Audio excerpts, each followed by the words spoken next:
Chapter 14 The Way Out. The next day was song rehearsal day. Everyone was let off from work at 12 o'clock to practice for the singing. It was a slow morning for messages. Lena had a lot of time to sit at her station in Garn Square and think. She put her elbows on her knees, rested her chin in her hands, and stared down at the pavement in front of the bench, which was worn smooth by the many feet that had passed there. She thought about the mayor, down in his room full of plunder, gorging on peaches and asparagus and wrapping his huge body in elegant new clothes. She thought of his great stack of light bulbs and shook her head in bewilderment. What was he thinking? If he still had light bulbs when everyone else in Ember had run out, would he enjoy sitting in his lit room while the rest of the city drowned in darkness? And when the power finally ran out for good, all his light bulbs would be useless. Possessions couldn't save him. How could he have forgotten that? He must be thinking the same way as Looper. Everything was hopeless anyhow, so he'd live it up while he could. She leaned back against the bench, stretched her legs out, and took a long breath. Very soon, the guards would storm into the secret room and seize the mayor as he sat stuffing himself on stolen goodies. Maybe they already had. Maybe today the stunning news would come. Mayor arrested, stealing from citizens. Maybe they'd announce it at the singing so everyone could hear it. No one came with any messages to be delivered, so after a while Lena left her station and found a step to sit on in an alley off Calloo Street. She pulled back her hair and braided it to keep it from sliding around. Then she took from her pocket the copy of the instructions she'd made just after she sent her note to the mayor. She unfolded it and began to study it. This is what she was doing when, a little before 12 o'clock, she looked up to see Dune running toward her. He must have come straight from the pipeworks. He had a big damp patch of water on one leg of his pants. He spoke in an excited rush. "I've been looking all over for you," he said. "I found it." "Found what?"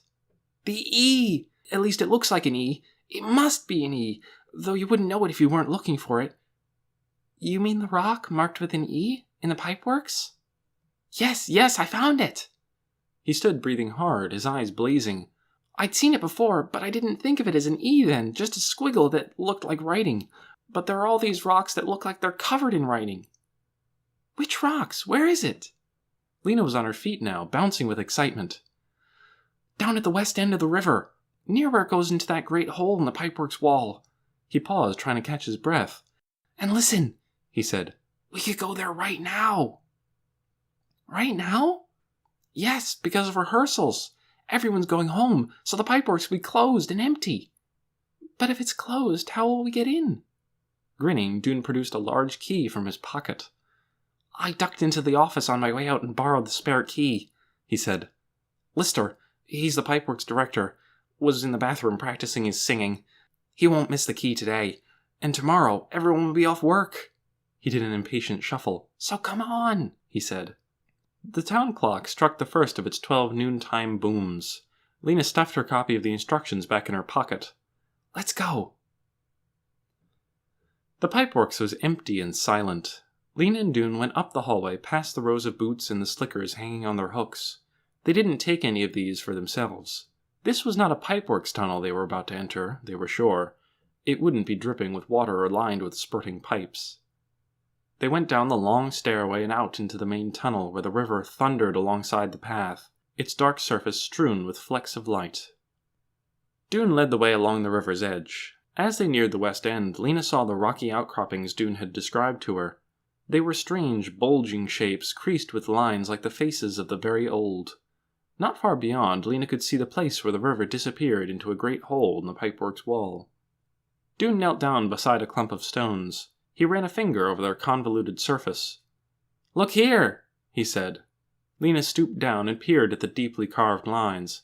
It was hard to see the E at first, because it was surrounded by such a tangle of other lines, and because she was expecting it to be an E drawn with straight strokes. But once she saw it, an E drawn with curving lines, a script E, she was sure that it had been carved on purpose. It was centered on its stone, and its lines were deep and even. "So from here we should look down at the river," said Dune. "That's what the instructions said. Down riverbank to ledge." He lay on his stomach next to the rock and inched forward until his head hung out over the edge of the path. Lena watched him anxiously. His elbows stuck up on either side of him, and his head, bent down, was nearly invisible. He stayed that way for long seconds. Then he shouted, "Yes, I see something!" and scrambled to his feet again. "You do it," he said. "Look at the riverbank right below us." Lena did as he had. She lay down and pulled herself forward until her head was over the edge. 8 feet or so below her, she saw the black water churning by. She tucked her chin in and looked at the riverbank. It was a sheer rock wall, straight up and down and slick with spray. And at first that was all she saw. She kept looking, and before long could make out short iron bars bolted into the bank, one below the next, almost directly below her. They were the rungs of a ladder. They were a ladder, she realized. The bars provided a way to climb down the riverbank. Not a very appealing way. The bars looked slippery and the water below was so terribly fast. And because of the dimness and the flying spray, she couldn't actually see if there was a ledge at the bottom or not. But the E was clearly an E, and the bars were clearly a ladder. This must be the right place. "Who'll go first?" said Dune. "You can," Lena said, getting to her feet and stepping away. "All right." Dune turned so that his back was to the river, and he eased himself carefully over the rocks, feeling for the first rung with his foot. Lena watched as he sank out of sight, little by little. After a few moments, his voice called up from below. "I'm down! Now you come!" Lena inched backward just as Dune had, letting one foot dangle over the edge, lower and lower, until it touched the first rung of the ladder. She shifted her weight to that foot, clinging with cold fingers to a ridge in the rock, and lowered herself slowly until she was standing on the rung with both feet. Her heart was beating so hard she was afraid it would shake her fingers loose from their grip. Now she had to move downward. She felt for the next rung with her foot, found it, let herself down. It would have been easy if it hadn't been for the river waiting below to swallow her. "You're almost here!" called Dune. His voice came from right below her. "There's a ledge! One more rung and you'll feel it!" She did feel it, solid beneath her foot. For a second she stood there, still clutching the ladder. The surging water was only inches below her now. "Don't think about it," she told herself. She moved sideways 2 steps to stand next to Dune. And there in front of them was a rectangular space carved out of the river wall, rather like the entry hall of a building. It was perhaps 8 feet wide and 8 feet high, and would have been invisible from anywhere else in the pipeworks. You had to have climbed down the riverbank to see it. They stepped into this entry hall and walked a few steps. Enough light to see by came from the tunnel behind them. Lena stopped. "There's the door!" she said. "What?" said Dune. The water roared so loudly they had to shout to be heard. "The door!" Lena yelled happily. "Yes!" Dune yelled back. "I see it!" At the end of the passage was a wide, solid-looking door. It was dull gray, mottled with greenish and brownish blotches that looked like mildew. Lena put her palms against it. It was metal, and it felt cold. The door had a metal handle, and just below the handle was a keyhole. Lena reached into the pocket of her pants for her copy of the instructions. She unfolded it, and Dune looked over her shoulder. Together, they squinted at the paper in the dim light from the main tunnel. "This is the part right here," she said, pointing. 3. Add, down, to edge up, 8, low. 4. Axe to the find door of bow, key, hind small steel pan, the right, open, Lena ran her finger along line number 3. "This must say, something something, down riverbank to ledge approximately 8 feet below. That's what we've just done. Then 4 is something about backs to the water, find door, something, and then hind. That must be key behind. And then there's the small steel pan. Do you see a small steel pan?" Dune was still studying the paper. "It says right. We should look to the right of the door." And quite easily, they found it. It wasn't a pan at all, but a small square of steel embedded in the wall. "A steel panel," said Lena. She ran her fingers across it and felt a dent at one side. When she pressed there, the panel sprang open easily and silently, as if it were glad to have been finally found. Inside, a silver key was hanging on a hook. Lena reached for it and then drew her hand back. "Shall I do it?" she said. "Or shall you?" "You do it," said Dune. So she took the key from its hook and put it in the keyhole. She turned it and felt a click. She grasped the door handle and pushed, but nothing happened. She pushed harder. "It won't budge," she said. "Maybe it opens outward," said Dune. Lena pulled. The door still didn't move. "It has to open," she said. "We've unlocked it." She pulled and pushed and hauled on the handle, and the door moved, not inward or outward, but sideways. "Oh, this is how it goes," cried Lena. She pulled the handle to the left, and with a deep rasping sound, the door slid away into a slot in the wall. Behind it was a space of utter darkness. They stared. Lena had expected to see something when the door opened. She had thought there would be light behind it, and a path or road. "Shall we go in?" said Lena. Dune nodded. Lena stepped across the threshold. The air had a dank, stuffy smell. She turned to the right and put her hand against the wall. It was smooth and flat. The floor, too, was smooth. "There must be a light switch," she said. She patted the wall just inside the door, from the floor to as high as she could reach, but found nothing. Dune turned left and felt on the other side, with the same result. "Nothing," he said. Very slowly, keeping a hand to the wall and tapping the floor cautiously with their feet before every step, Dune and Lena made their way in opposite directions. Each of them soon came to a corner and turned again. Now they were going deeper into the dark. They both had the same thought. Is the way out of Ember a long, dark tunnel? Must we go mile after mile in absolute darkness? But suddenly, Lena gave a yelp of surprise. "Something's here on the floor!" she said. Her foot had banged against a hard object. She knelt down and touched it cautiously with her hands. It was a metal cube, about a foot square. "It's a box, I think. 2 boxes," she added as she explored further. Dune took a step toward her in the darkness, and his knees banged into a hard edge. "There's something else here, too," he said. "Not a box." He ran his hands along it. "It's big and has a curved edge." "The boxes are small enough to lift," said Lena. "Let's take them out where it's lighter and see what they are. Come and help." Dune made his way to Lena and picked up one of the boxes. They walked back through the door and set the boxes down a few feet from the river's edge. They were made of dark green metal and had gray metal handles on top and a kind of latch on the side. The latches opened easily. Lena and Dune raised the hinged lids and looked inside. What they saw puzzled and disappointed them. Lena's box was full of smooth white rods, each about 10 inches long.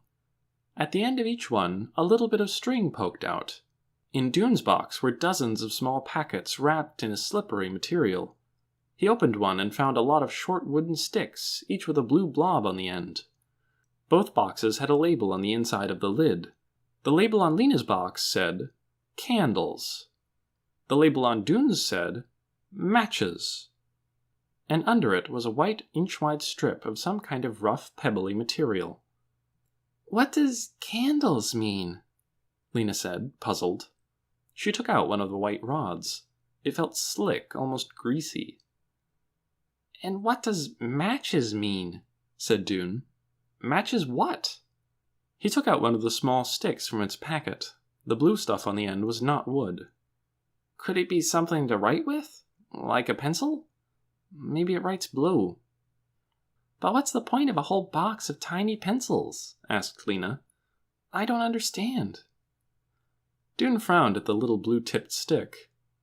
"I don't see what else it could be," he said finally. "I'll try writing something with it." "On what?" Dune looked around. The floor was too damp from the spray of the river to write on. "I could try it on the instructions," he said.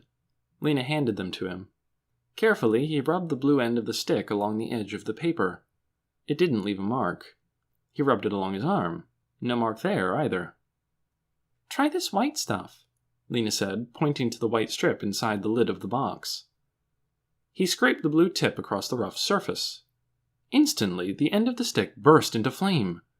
Dune cried out and flung the stick away. It landed on the floor a few feet off, where it burned brightly for a moment and then sputtered out. They stared at each other, their mouths open in astonishment. There was a strange, sharp smell in the air that smarted in their noses. "It makes fire," said Dune, "and light." "Let me try one," said Lena. She took a stick from the box and ran it across the rough strip. It blazed up fiercely, but she managed to hold on to it for a moment. Then she felt the heat on her fingers and let go, and the flaming stick dropped over the ledge and into the river. "Fire sticks," said Dune. "Are they what saves Ember?" "I don't see how they could be," said Lena. "They're so small. They go out too fast." She shivered. This was not turning out the way she'd thought it would. She held up one of the white things. "Anyway, what are these for?" Dune shook his head in bewilderment. "Maybe a candle is a kind of handle," he said. "Maybe tie the stick on with that string, and then you can hold it longer while it burns." "It would still go out just as fast," Lena said. "Yes," said Dune. "But it's all I can think of. Let's try it." With a great deal of effort, they looped the string of a rod around one of the sticks. Lena held the rod while Dune scraped the blue tip into flame. They watched the stick flare brightly, making shadows jump up behind them. The wood turned black, and the charred fire stick crumbled and dropped to the ground. But the light didn't go out. The string itself had caught fire. As they watched, it sputtered and smoked, and then burned steadily, filling the little room with a warm glow. "It's the movable light," said Dune in awe. All Lena's excitement flooded back. And now, she said, "we can go back into the room and see what's there."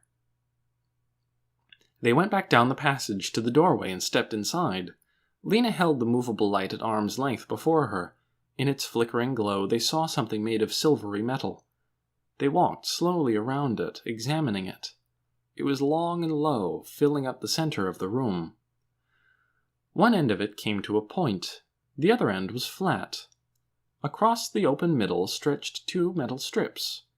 4 stout ropes were attached to the outside, one at each end and one on each side. And on the floor of the thing were 2 poles, each flattened at one end. "Look," said Lena. "There's a word on its side." They squatted at the pointed end and held the flame near the word. It said, in square black letters, "Boat." "Boat," repeated Dune. "What does that mean?" "I don't know," said Lena. "And here's another word. On those poles. Paddles. The only paddle I know is the one Mrs. Polster uses on kids who misbehave in school." Once again, she took her copy of the instructions from her pocket and consulted it, holding it in the light of the flame. "Look," she said, "right here. Oat must be boat." 5. Oat, stopped with net, ip, ent. Back, ont, eat. "And the next part must say, stocked with necessary equipment," said Dune. "That must be what's in the boxes." "Then there's this." Lena ran her finger along the next line. 6. Use it, ops, lo, ter. Head, dow, st. Us, pa, av, x. And assist over rap. "This word must be ropes," she said. "Then lower, and then... would this word be downstairs? Maybe it says head downstairs?" "That doesn't make sense," said Dune. "There aren't any stairs, except the ones that go up."